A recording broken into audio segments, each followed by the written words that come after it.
included elements of what's going on currently with fallout from the Fukushima nuclear disaster, aspects of vibrational science, and then aspects of spiritual science from the Rosicrucians. Tonight's presentation is completely devoted to our guest of honor, Dr. Greene from Cairo, Egypt, who I'm very, very fortunate to have known for the past 11 years. Dr. Greene is the person who has a almost encyclopedic knowledge and overview of vibrational science and practical vibrational applications for an incredible array of immediate practical problems. Everything from aspects of the human energy field with vibrational imbalances to working to balance electromagnetic fields in our environment, all the way up to the nuclear radiation problem, are things that Dr. Greene not only knows about, but has done documented scientific research in, finding practical solutions for us. So for tonight, what I'm going to do to start with is have an introduction to vibrational science, and I'm going to go over a few slides that I had last Tuesday to lay the groundwork, and then we'll get into biogeometry specifically. Vibrational science is becoming a very big underground topic today. There's many people working in vibrational science, many makers of vibrational tools. Again, Dr. Greene was the one person I found who really has a complete overview for how all these things work. Regardless of what vibrational method you might use or what line of vibrational tools you've explored, it's Dr. Greene's biogeometry that can put it all within context. Last summer, I went to the ICEAM conference, which is the International Society for the Study of Subtle Energy and Energy Medicine. And at that time, I was working with people with PhDs in biology, chemistry, physics, medical doctors, things of that kind. And it was very eye-opening to see the amount of vibrational research going on today. But again, I really found it was Dr. Greene's work that could put it all together into a holistic context. Let me start by giving you just a few representative examples of the type of vibrational science going on today, many in mainstream institutes, that vibrational inputs, either external or internal, not requiring any type of pharmaceutical medicine or intervention, have been explored in many different projects. In this particular slide, we see from the research at the Medical College of Wisconsin that rats poisoned with methanol normally go blind, but if you shine a red light near infrared of a specific frequency into their eyes, they do not go blind, they preserve their sight. An external vibration through the eyes preserves their sight regardless of the chemical contaminant. By the same token, in the research of Maurice Sternman at UCLA, they found that cats exposed to rocket fuel would normally go into grand mal seizures and die. However, if they were trained to hold a specific brain frequency of 12 to 15 hertz, then they were fine. They survived the poisoning with the rocket fuel.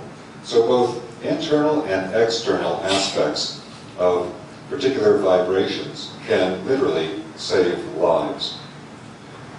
Next is the topic of the types of vibrations that can have biological effects, even if they cannot be picked up by standard electromagnetic equipment. This is a key concept in modern vibrational research. A good example of this is the work of Dr. Wolfgang Ludwig from Germany. He found in his work, which is quite advanced, Dr. Ludwig was one of the discoverers of the Schumann resonance, along with Dr. W.O. Schumann in 1954. And then he went on to find 3 other key resonances that all biological life forms need beyond the Schumann resonance, for which is very little known outside of Germany.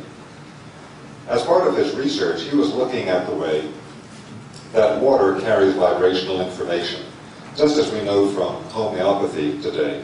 But he was not looking at homeopathy per se. Rather, he was doing things like examining the quality of water coming out of waste treatment plants, what goes through your taps to be the water that you drink in your home or that you bathe in. So what he said was, after the water treatment has purified the water, as far as the science of yesterday is concerned, the water still carries certain electrical frequencies, oscillations in specific frequency bands or wavelengths. By further analyses, these can be tracked precisely to those detrimental substances which were detected in the water before treatment. So what he's saying is that he actually created an electromagnetic method of finding vibrational fragments left in the water even though it had been chemically purified, and by chemical analysis it was fine. Nonetheless, there was a vibrational resonance of the toxin still in the water, even after chemical purification. He then found that electromagnetic frequencies of heavy metal polluted water were the exact same frequency as what he found in cancer cells. So what that basically means is that the quality of vibration in the water, even though in a chemical purification test the test is pure, can have a very powerful effect on human biology. So he was recommending that we subject our water to a precise spectral analysis using advanced equipment and find out if the water we're taking in is biologically dead or detrimental. And so this could be done with particular types of, again, advanced electromagnetic analysis that he had developed in Germany. The core behind this, again, is that there can be specific types of vibrational qualities left behind that standard electromagnetic equipment cannot pick up, that is highly biologically active and can affect the health or illness of living beings. So let's take a look at this concept of spectrum analysis. All of our technology today is based on the discovery of two particular spectrums of energy.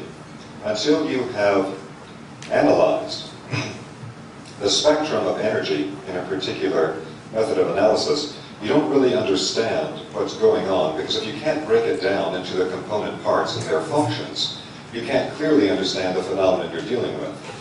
So all of our modern technology is based on the discovery of the spectrum of radiation and the spectrum of physical matter. The spectrum of radiation we call the electromagnetic spectrum. It was identified from the 1800s to the 1900s. Began in 1800 and was completed in 1932 with the discovery of microwaves. Then the spectrum of matter was discovered with what we call the periodic table of elements. This is the cookbook of everything that makes up the material plane, every physical substance in the world.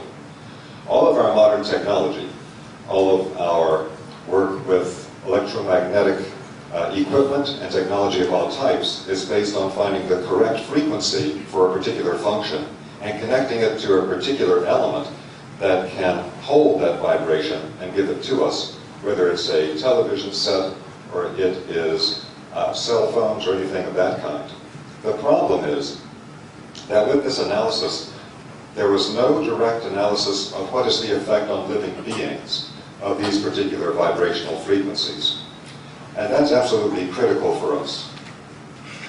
Because until we know what effect this vibrational information has on living beings, we could be creating a technology that has very detrimental aspects to it. And indeed, that's what we've done. So the work to actually find the spectrum of vibrational energy that cannot be picked up by electromagnetic equipment, but affects living beings, was first done with the work of Louis Turin, a French radio engineer, around 1931. And with his work, he was able to break down the spectrum of energies that affect living beings into 11 different bands. He found that when the waves are propagating horizontally, they tend to be beneficial, and propagating vertically, they tend to be harmful. From there, a man named André de Balazal worked with his co-worker, Leon Chameray, and discovered a missing 12th component from the spectrum that they gave the name negative green to. Negative green is a carrier wave. This is a subtle vibration that can penetrate through thicknesses of lead that cannot be penetrated by X-rays. Their work managed to then complete the vibrational spectrum. At that point, it became possible to directly analyze the particular types of vibrations that electromagnetic equipment cannot pick up, but that are biologically active and affect health and illness, giving us 12 bands in a vibrational spectrum in its most simple form. Now, when we say there are 12 bands, we can subdivide every band into an infinite number of subbands, each with specific functions. Taking that further, we can also say that within every one of the 12 bands, it has both horizontal and vertical waves, meaning that within each band, there are both beneficial and detrimental aspects to them. To give you an idea of this type of work, one of the researchers coming out of the 1930s French research was a Russian who wrote under the pen name of Enel. His real name was Kerner Skariatin. Dr. Greene first introduced me to this work about 11 years ago, and I was then able to translate some of these French texts into English. What we find is that they were able to analyze particular types of illnesses and show both the particular vibrational quality of the illness itself, as well as the particular vibrational quality of what would be an antidote or would kill the illness. Cholera would test within the so-called black range. It could be killed by a blue vibration. Tuberculosis in the yellow range, killed by white. Typhus, between red and black, killed by yellow-green in 15 minutes. Streptococcus in the green-blue range, killed by the negative green vibrational quality. The basic concept here is that through this type of analysis you can find the specific vibrational quality of the problem itself and of the solution to it within this body of French-originated research. And when we use the terms of colors for these particular aspects of the bands, it's just a simple way to identify it. It's not just colors. It could be any type of vibrational quality that can manifest in many different forms, as we'll talk about in just a moment. Today, Dr. Greene with BioGeometry has developed a wide range of vibrational detection tools. The type of vibrational work developed by the French was called Radiesthesia.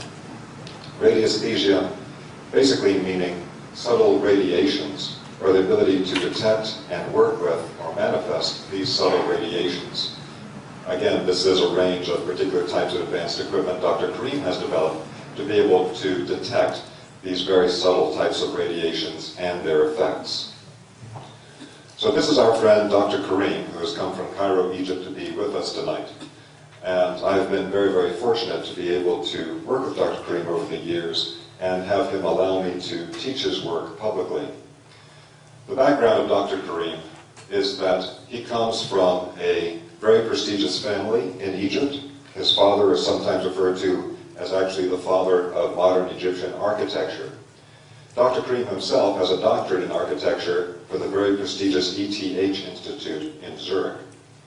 When he was still a young man working for the Egyptian government, Dr. Greene was personally asked for by Dr. Fawzi Solomon, who was the head of the Museum of Ancient Egyptian Medicine. He said there's no one else that can do the renovations here properly except for Dr. Greene. Fawzi Solomon then introduced Dr. Greene to a range of very interesting people in Egypt, one of which was Khalil Massia, a medical doctor who used the French medical form of radiesthesia to test the energy from illnesses and to find the particular vibrational antidotes to them, and was very successful in his practice. From learning radiesthesia, Dr. Greene then began to explore the work of the great French radiesthesists, including visiting their headquarters in French, called the Maison de la Radiesthèse, and was given a wide range of out-of-print books and rare research equipment from the original experimenters. Dr. Greene has a very strong scientific background and a very strong spiritual background. If you read his book, which is a remarkable text, he describes some of his background, including that he was the only Muslim member of the esoteric study circle led by Anqa Gregorius of the Coptic Church. Dr. Greene tends to be comfortable with any group of any particular type of spiritual denomination because he has such a universal view of energy and spirit. He was also a founding member of the Imhotep Scientific Society, which was a group bringing together people doing vibrational and esoteric research throughout the Middle East. There's much more to Dr. Greene's background, but I just want to very quickly go over a few things to provide a foundation for Dr. Greene's presentation. Biogeometry is sometimes referred to as the science of energy balancing. Other times it's referred to as nature's own design language, which looks at the way that nature uses shape, color, sound, motion, angle, proportion, number, and other vibrational qualities that we see expressed in nature to create specific functions of energy. Biogeometry is also based on the key principles of resonance, where things can exchange energy and information, and harmonics, where that exchange can take place on multiple levels. Biogeometry has methods to detect, differentiate, and manifest many different specific energy qualities, and in fact is the most precise body of work that I've found for being able to directly detect, differentiate, and manifest those qualities. It also is known for its ability and being the pioneering work in the world, original research and discoveries of Dr. Greene, in identifying the 3 specific vibrational qualities that we call the BioGeometry 3, or the BG3, that balance all living energy systems. This is something that the French researchers had not found, but Dr. Greene was the first one to identify these 3 specific vibrational qualities that literally connect everything to the center. And in physical geometric forms, this vibration is literally found in the center of spatial forms. Those 3 vibrations can have a powerful effect in balancing the human immune system and a variety of different functions. Dr. Greene calls the foundation of his work the physics of quality. The physics of quality is based on the concept that quality and quantity are 2 sides of the same coin. This is often demonstrated through the principle of the monochord, a simple, single-stringed musical instrument, where if you hold down the string at a particular place and you pluck it, that has a specific quantitative wavelength, but also has a qualitative sound quality that our brain has evolved to be able to pick up. Both quality and quantity are 2 sides of the same coin. And what you'll find is that virtually every ancient system working with health and vibration all over the world was focused on the qualitative aspects, whether it's Chinese medicine or Ayurveda or any other system. But in modern times, we have focused on only the quantitative aspect. And so one reason why the quality has been thrown out by modern quantitative analysis is they say it's too subjective. It's affected by our human subjective associations. But what Dr. Greene brings out very clearly in his physics of quality is that there's such a thing as transcendental quality, which is absolute objective qualities within these vibrational ranges. The scale of quality is interchangeable between all the different ways that it expresses in nature. So there is a scale of sound within all the sounds that we are exposed to in nature. The scale of color, with all the colors in the spectrum. The scale of touch, movement, proportion, etc. All of these are interchangeable one with another. Although we express these qualities again as a color scale, they're in fact transcendental energy qualities. Color is only 1 octave of their expression. They manifest in all of these natural types of qualitative scales. And these vibrational qualities work in harmonics across octaves of vibrational energy. When we look at quantitative and qualitative scales, one thing that Dr. Greene has made clear in his work in the physics of quality is that the scientific method is not quantitative measurement, as is sometimes stated. It is in fact based on observation and replication.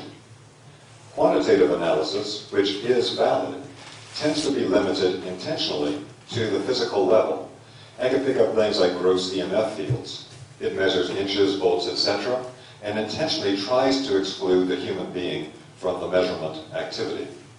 Qualitative analysis can access vibrational energies, and it's based on the qualitative scales perceived by the human brain: sound, color, shape, touch, etc. As we mentioned, these qualitative scales are all interchangeable. A particular color has the same function or effect as a particular sound, which has the same function or effect as a particular shape, etc.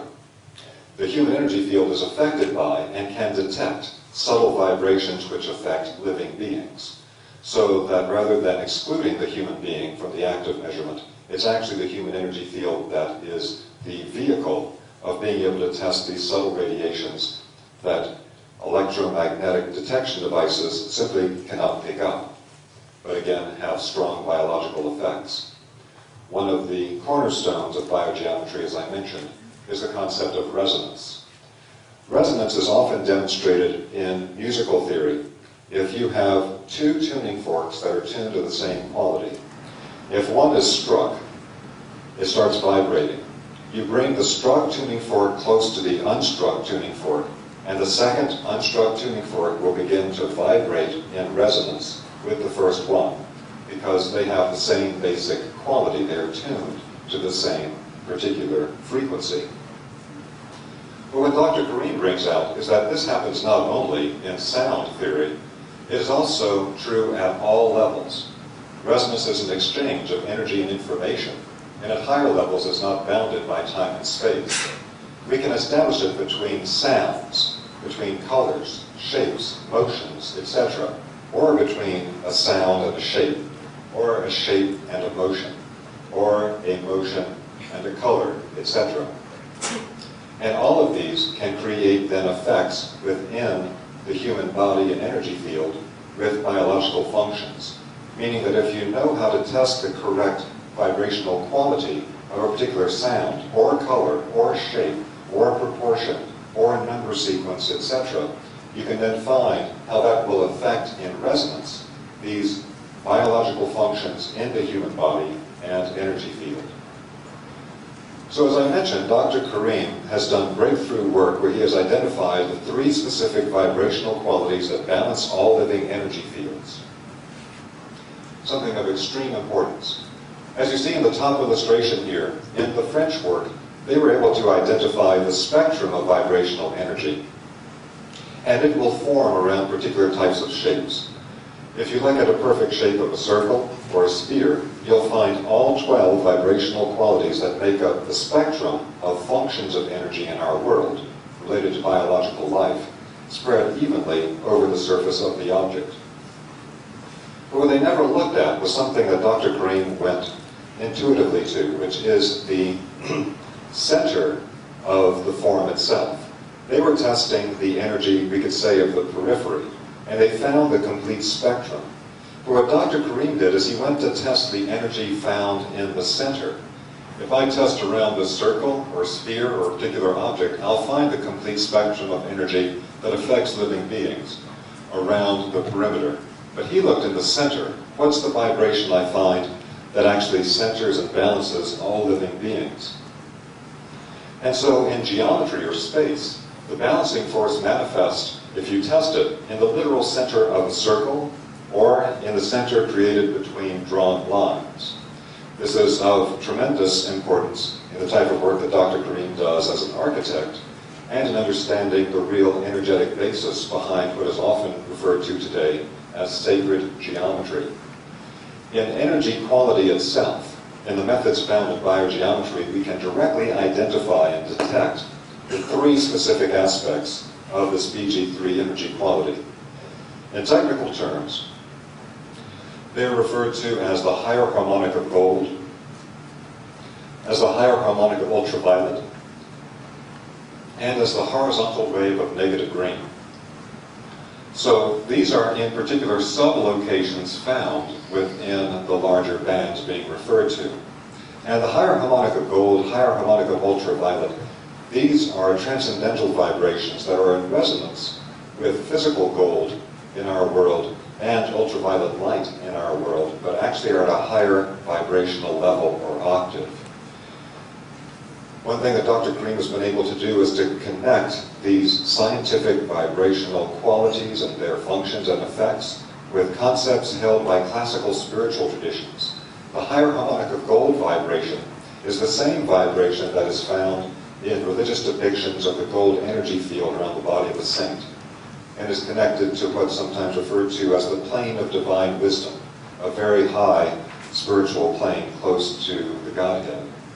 The higher harmonic of ultraviolet is sometimes referred to by spiritual traditions as the spiritual light.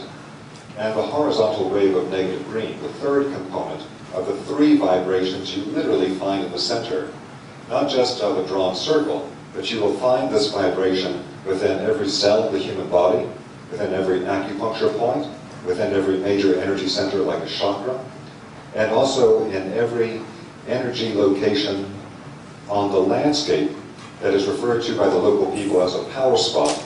These three vibrations are always present. It is the balanced centering force itself. So the third component of the horizontal wave of negative green is actually a carrier wave. If you test an electromagnetic field or line, if you test a earth energy line, you will find that it has this vibrational quality that the French call negative green in both the beneficial and detrimental aspects. But within its beneficial aspect is this third component of the balancing force. So again, looking at the spectrum, we have the vibrational quality from the center appearing and testing in specific subbands of parts of the spectrum. The horizontal wave of negative green that we just mentioned spiritually is seen as a spiritual carrier wave, and in its direct function and effect in the world, it has the effect that it can transmit energy and information from one place to another. That's why we find it empirically in electromagnetic lines, in earth energy lines, and other phenomena of that kind.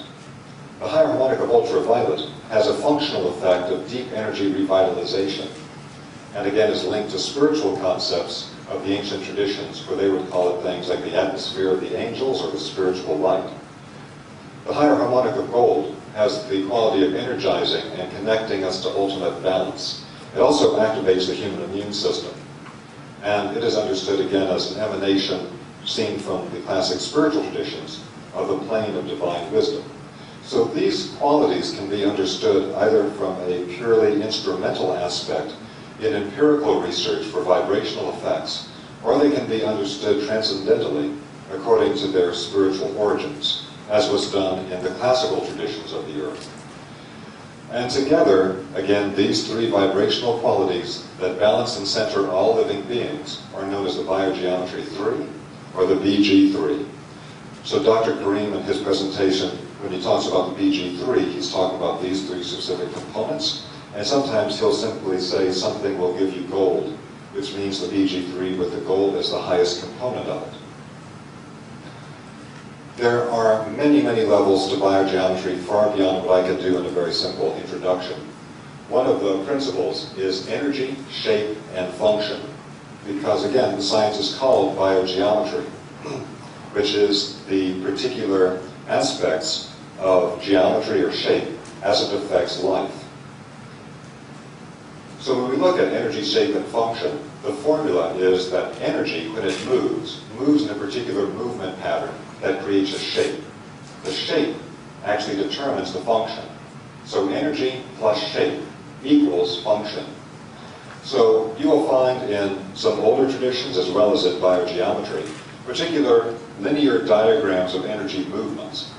And don't look at them as something static or simply some odd set of squiggly lines. You need to see the shape as a line of energy movement, because the movement is key. It's like a snapshot of the way energy moves over time. Geometric resonance also applies because other things that have the shape or energy movement pattern to them, regardless of their scale, whether a great grand scale or a very micro scale, will all resonate together and exchange energy and information. So just one of the many incredible bodies of investigative work that Dr. Greene has done in biogeometry is he has done original work of tracing out the energetic movements of energy within the organs of the body and within multiple systems of the body linked together, as well as in the human energy field. And these are referred to as biosignatures. So when he traces them out, they are originally three-dimensional, held within the containers of the body. So for example, these are heart biosignatures. In the three-dimensional form of the heart, energy will circulate in specific patterns, following the principles we just talked about of energy, shape, and function. What that means is that the different energy movement patterns of biosignatures will create different functions in biological life. And so all the different aspects of the function of the heart, whether it is the cleansing of the blood, the human organ system, and energetic field. So this have been found to be very, very powerful in their effects on living beings. That these particular linear diagrams of energy, originally three-dimensional, simplified here to two-dimensional, have, through resonance, the power of restoring particular functions or energy circulations within parts of the body where those circulations have been impaired. So this, again, is a completely original body of work. It's quite remarkable. And Dr. Greene has put these patterns on things such as medallions that can be worn, which can have a powerful effect. What I'm doing now is giving you a bit of background before I actually show you some of the scientific research Dr. Greene has done so you understand better where that research came from and the foundation of the techniques. So when you see a medallion like this blown up to a large size, when small, it just seems like all these small little squiggly forms, but they're each a very specific three-dimensional movement pattern simplified to 2D, each of which has powerful effects on the human body and energy field. Dr. Greene has also done pioneering work in the actual vibrational quality of waves themselves. And in his work in the energy quality of waves, as an architect, he's been able to demonstrate the way that the particular aspects of architectural design, with, let's say, the length of a room versus the height from the floor to the ceiling, would be a very simple form of it, is directly linked to the type of waveform created within the architecture. And so that gives you the wavelength and the amplitude of the wave based on how you've created the architectural form. So you can get different vibrational qualities depending on the shape and other components of architectural and interior design. He has also done pioneering work at looking at the vibrational qualities of electromagnetic waves. Now, what he's been able to demonstrate through vibrational testing is that you can use wavelength and amplitude of electromagnetic waves as separate variables. And when you do that, you can actually get very different vibrational qualities depending on their proportional relationship between the height of the wave and the length of the wave. And so you can actually get the centering energy quality out of an electromagnetic wave, including those we use in our modern technology, by tweaking the two different variables. If you have a set wavelength for an electromagnetic piece of equipment, by using the amplitude of the wave as a variable, you can tune it. So by changing the intensity, you change the shape of the wave and the height of the wave, and the overall effect is you can actually tune the vibrational effect of the wave. An electromagnetic wave that normally would have quite a negative biological effect can be tuned to have a beneficial biological effect. So one of the key principles in biogeometry that we use in practical applications in transforming the biological effect from toxic radiations is that we can look at where energy is running, and we can put in the line of energy conduction something of a beneficial vibrational quality. That can then help us to change the vibration actually being sent on the electromagnetic lines, or in this case, on the Earth's energy lines. It's well known in dowsing circles, particularly in Germany, that there are these energy lines that run through the Earth, and where the toxic lines cross, they are extremely negative in their biological effects.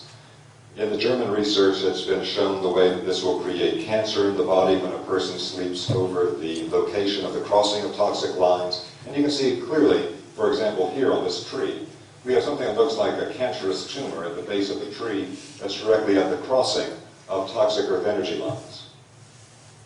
The basic concept here, again, is that by putting something of the correct vibrational quality in the line of energy conduction, you can change the biological effect, the effect on life, health, consciousness of the vibration that's being sent on the line, and make it something that's actually quite beneficial. And Dr. Greene has done this and demonstrated this many times in many projects, both with electromagnetic forms and with Earth energy lines. And more recently, as I'll tell you about, working with nuclear radiations as well. Here's some examples of advanced biogeometry transformation of electromagnetic fields. There are particular types of forms, shapes, that have composite shapes in them that create an overall vibrational effect that can have very powerful transmutations for cellular communication towers, energy production plants, things of that kind. as you see them being applied here in these particular applications, often connected to the cables or the energy transmission equipment.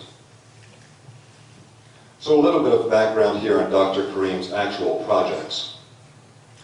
Dr. Greene had one of his early publicized spectacular successes with work that he did with the Egyptian National Research Center.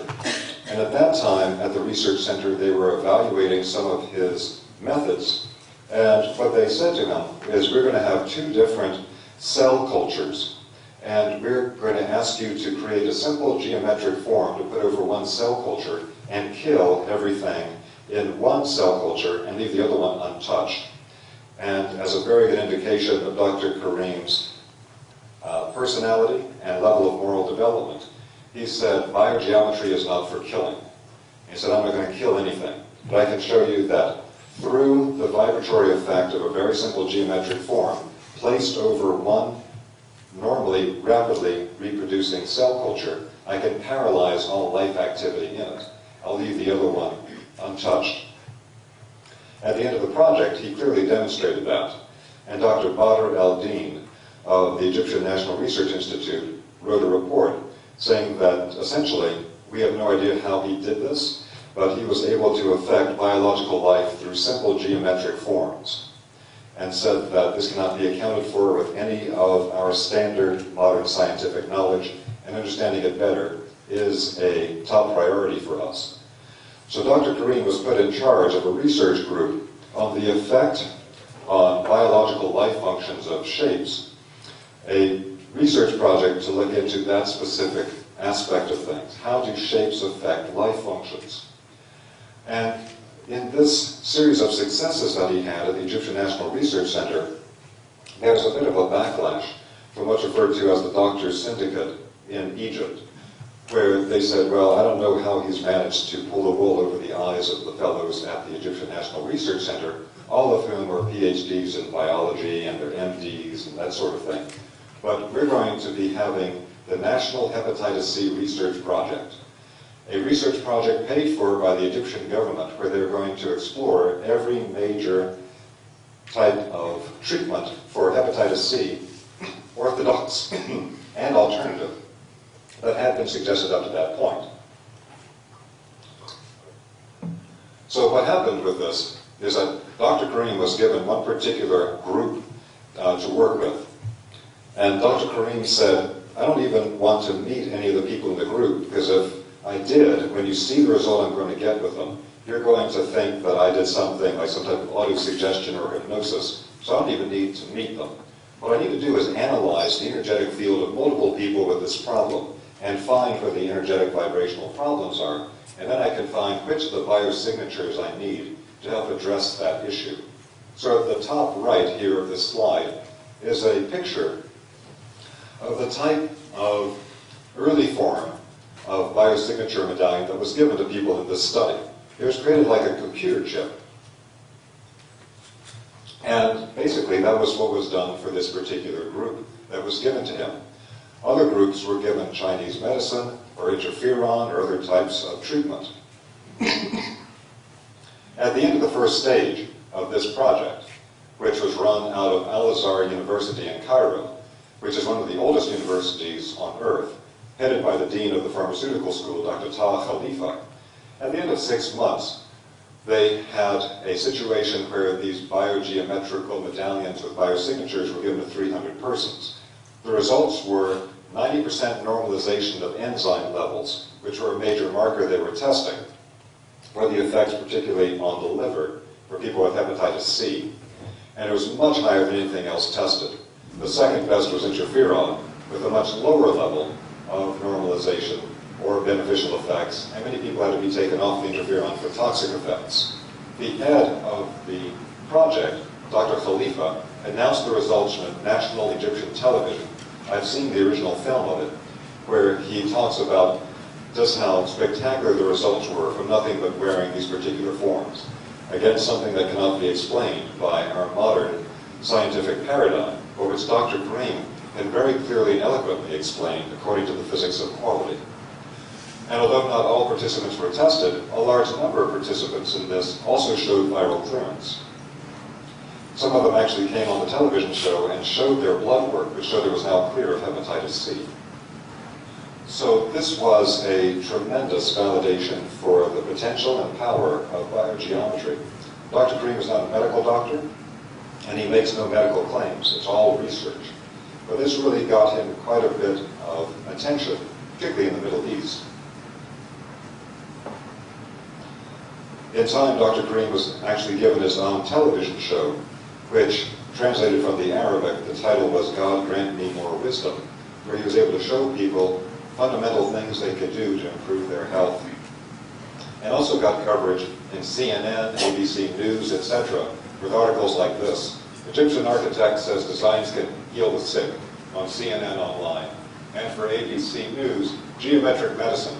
Egyptian architect sees power in patterns. This is based on a Reuters news report, and they describe in this the way that particular people that they interviewed that Greene had worked with had all of these amazing stories of things like they had their spleen removed because of serious illness. It didn't help them any. Dr. Greene found particular forms of biosignatures to give them that greatly improved their health.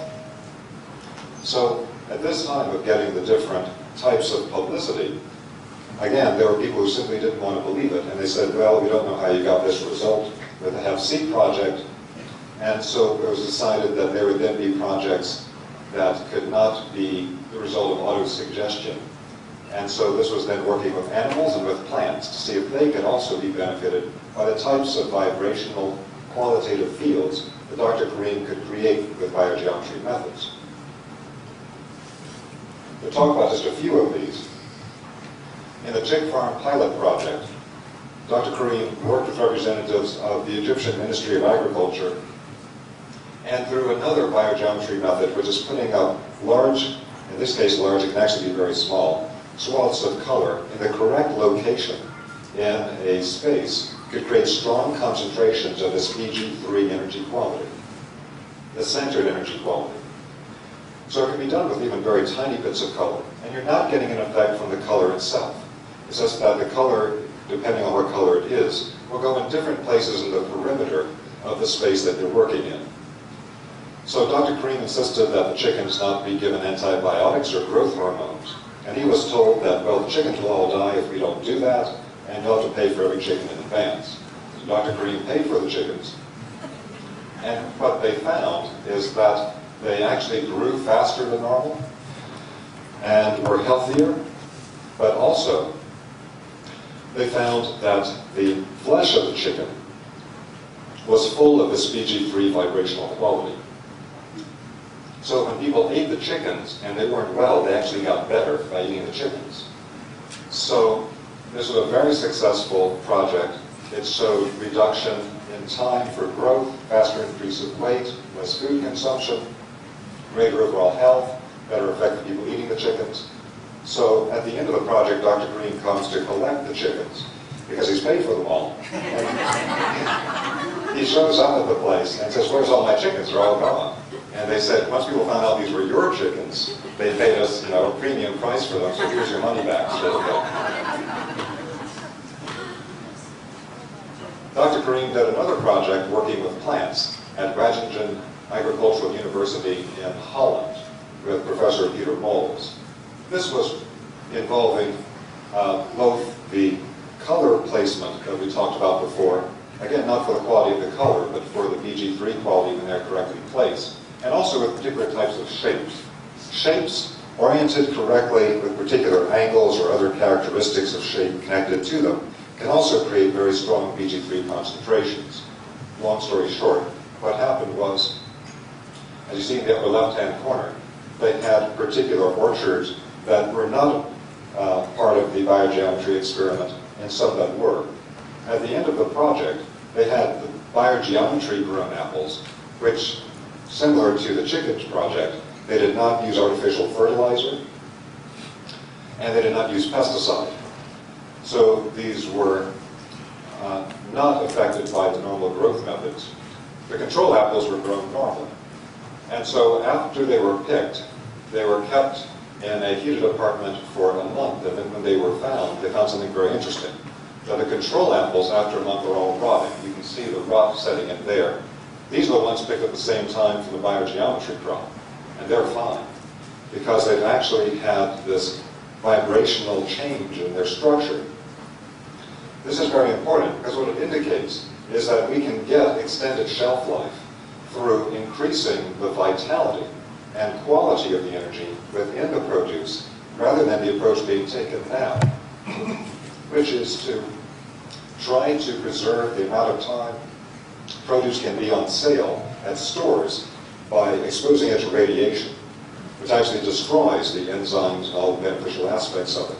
We can increase the beneficial aspects and have a much healthier approach and get the same type of result of a longer shelf life.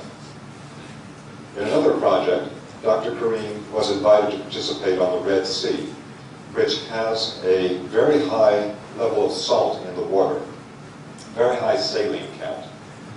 And in this particular project, the challenge was to see if you could actually grow crops with salt water, because it takes a lot of energy and money to desalinate the water.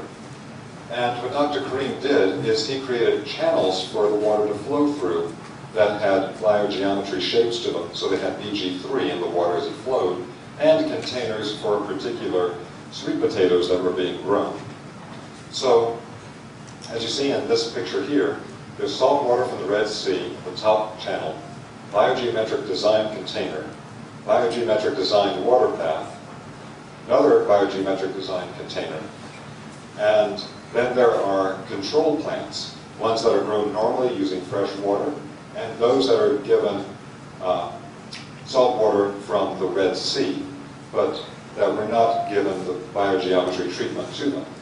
At the end of 2 months, what they found is that the ones that were grown using salt water from the Red Sea that simply had the biogeometry vibrations applied to them grew like this, very, very well.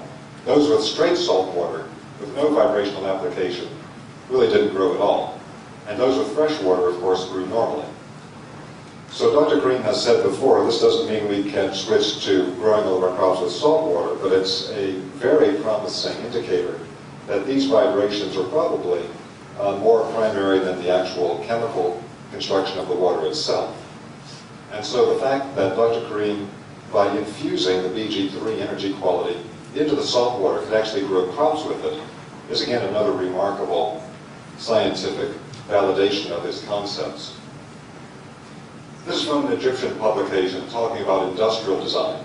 And here Dr. Greene is talking about his research and how we can actually change the structure, the form of everything from pharmaceuticals to transportation vehicles, mobile phones, all types of things, in such a way that they will change their vibrational quality. And Dr. Greene has done a lot of research of this kind, which he'll be telling you about in just a few moments. This is from an article in one of the leading interior design magazines in North America called Veranda, in an article called Biogeometry Calm. And in this particular article, it talks about the work done by a couple of students at Dr. Greene's in Manhattan, in a very upscale apartment. The person that wrote the article said, I don't really understand what they did, but you could feel the vibrational effect of it the moment you walked into the space. It was very palpable within the location. Another project of Dr. Greene's, in working with mass media and communication and changing the vibrational quality of what's sent out on the airwaves, as well as the capacity to record beneficial vibrations into sensitive recording media and play it back for beneficial vibrational effects, is something called the Silent Sound CD project in Holland. The Silent Sound CD project is pretty much what it sounds like. Dr. Greene found a method through which he could use sensitive recording equipment and imprint very beneficial vibrations into the recorded CD. So when it was played back over standard stereo equipment, it then projected through the speakers very powerful beneficial BG3 fields and various beneficial vibrations related to different phenomena. However, it was found that to make them of full quality, with the full vibrational resonance, every one of the CDs had to be printed as a master to hold the complete vibrations of the original.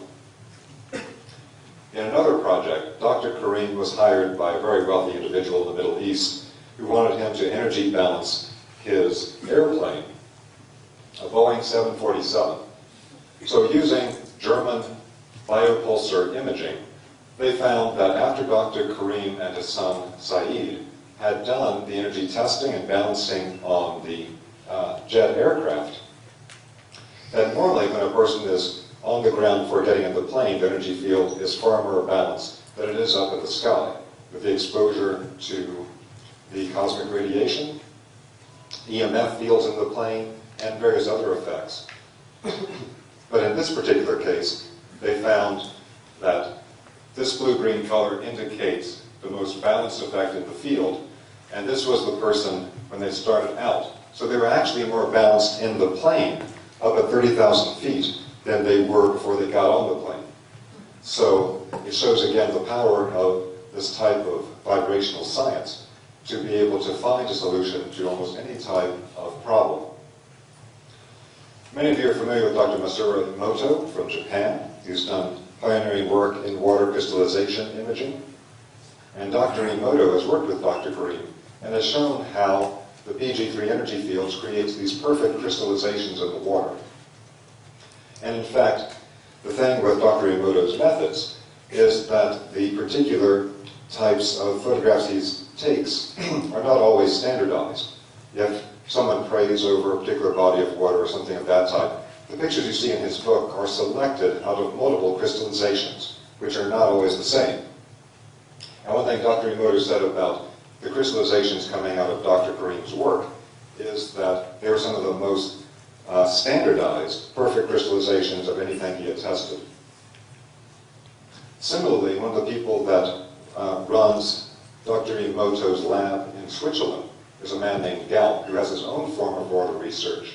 And what these pictures show, according to Gilbert's research, was that water, when you massively amplify the resolution on a water drop, will show if it has particular problems in it, because it'll have fractures in the water. And what he found is that when Dr. Greene exposed the water to a PG3 field, it healed the micro cracks in the water structure. In one of the most important biogeometry projects, Dr. Greene was invited to Hamburg, Switzerland. And in Hamburg, Switzerland, he was asked to help the city when it had had a new cellular telephone tower put in the very middle of this Swiss village. Unfortunately, it was a very high power tower and very close to the ground at the top of a small Roman Catholic church. The effects were profound from this very powerful cell tower in the middle of this Swiss village, to the point that they could see the birds and the bats leaving, that all animals that could leave did leave. Those that were kept in containment showed themselves to be extremely nervous and agitated. If they were slain for food, cancerous tumors were found in their organs. And it got to the point that people living in town were sleeping underground in their root cellars to try to get away from the radiation. People in town asked the Swiss government to help them. And the Swiss government said, there's nothing we can do for you, it's all within legal limits of radiation. And the Catholic Church said, well, we've signed a contract and we can't do anything for you either. So Dr. Greene was approached to help. And he went to the city, and through the biogeometry methods, he was able to correct the electrosensitivity problems over the entire city of Hamburg, Switzerland. The effect was so immediate and profound after Dr. Greene had worked in the location that the town council of Hamburg gave him the key to the city in a public ceremony and actually petitioned the central government of Switzerland to give the rest of Switzerland, every city in the country, the same treatment they had received. So he then got major national television and newspaper reports about the success he had in clearing electrosensitivity problems from this particular village in Switzerland. This was then leading to a second project that he did, where he successfully cleared the city of Hirschberg, Switzerland, which was observed and validated by the Swiss Authority for Mobile Communication. So this was a proof of concept that he could work in an entire town or city and clear electrosensitivity problems using these particular methods. There have been such a wide range of scientific testing of Dr. Greene's work that, again, we can only touch on a few here. But one is infrared testing, where it was found that when a person is simply wearing some of Dr. Greene's BG3 containing medallions or forms and things with certain biosignatures, that there would be an alteration in the infrared signature coming from their head. For this, Dr. Greene used the same equipment used by the Nokia Corporation to see how quickly your brain tissue heats up using a cell phone. And what came out of this was, again, that there was a marked reduction in parts of the infrared band when a person had these vibrational forms in their energy field. And I thought this was quite remarkable. Again, it's quite anomalous. Modern science could not account for why wearing these forms on your body would lead to a change in the infrared signature. And when I asked Dr. Greene about it, what he said was, if you examine this in the vibrational spectrum, what you will find is that within the infrared part of the spectrum, within the harmful vertical waves, there's a particular subcomponent that is linked to illness in humans and animals. And what happened when you see this slight reduction standardized in the infrared testing, when a person has these on their body, is that that harmful part of the infrared band has been neutralized. This then led to the development of a mobile phone chip that could then be shown to change the vibrational effect that a person gets from the cellular antenna when they're using the phone. Again, this is a very short overview of many different scientific projects that Dr. Greene has done. And I'll just end with this one here, because he's also done many very advanced aspects of what we might think of as spiritual science, related to the knowledge of ancient Egypt and other ancient cultures, and what they actually knew. And over the period of many years, one thing that Dr. Greene did is he vibrationally analyzed statues and wall images throughout ancient Egypt. And he found the way that they were designed in a very particular way. They hold within them a particular type of vibrational encoding of what Dr. Greene calls the human archetype. The human archetype is a vibrational template of the major energy centers in the human body. And the pictures on the temple walls are presented in such a way that the major vibrational centers can all be directly tested and are presented. What Dr. Greene then developed from this was a standardized grid of the major points on this archetype code that were common to both men and women, because there's a slightly different code for women than for men when you test the pictures on the walls. And he found that the ancient Egyptian priests actually knew a tremendous amount about the hidden vibrational template of the human being. And that this is a different template than is found in the Greek tradition or other traditions in the world. This seemed to be something very advanced within the Egyptian temple priesthood itself. This then became both a form Dr. Greene developed that could be worn, and then in an expanded form that you see here, it becomes a tool in advanced biogeometry to be able to test not only BG3 quality, not only BG3 intensity, but also the quality of the BG3 itself within any particular energy field that's being tested, whether in a human being, an object, or anything else that you care to sample. Around the turn of the century, Dr. Greene had gotten to the point where not just teaching his own number of private students, he began to offer his work publicly. And it was around the turn of the century that he first came to the United States, and I found Dr. Greene was able to work with him. And again, was very fortunate that by 2003, Dr. Greene allowed me to be the first person in North America to teach biogeometry. And it's been a very wonderful journey. So at this point, there is public training that is available in biogeometry, and Dr. Greene is in great demand all over the world. And we're very fortunate that he not only is in Canada right now, but is planning to spend more time in North America in the near future. So that brings it.